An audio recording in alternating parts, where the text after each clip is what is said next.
நீங்க ஒருவேளை இன்னைக்கு இந்த செய்தி கேட்டிருக்கும்போது சில பேர் சொல்லலாம், பாஸ்டர் நான் நல்லா இருக்கணும்னு யாருமே நிறைய பேர் விரும்புறது கிடையாது, என்னை கண்டு கொள்றவங்களே யாரும் கிடையாது, என் வீட்டார் சொந்தங்கள் எல்லாருமே என்னை கைவிட்டு அப்படியே வெறுமையா உட்காந்துருக்கேன்.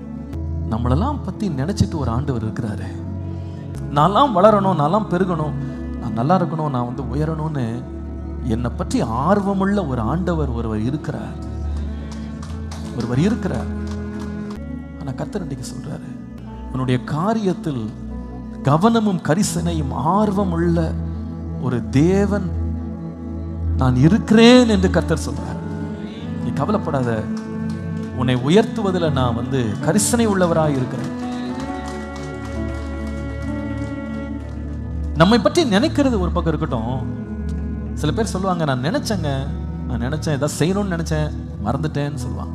ஆனா கர்த்தர் நினைச்சிட்டு மறக்கிறவர்கள். அந்த வசனம் சொல்லுது, நானே அதை செய்வேன்.